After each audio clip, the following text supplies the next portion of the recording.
How to fix we couldn't connect to Instagram. Make sure you're connected and try again. Issue on Instagram. Today in this video I will show you exactly how to do that, so please follow up with me.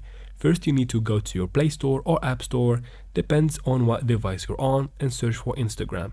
And make sure you have your app updated, so if you see this update button right here, go ahead and update the app.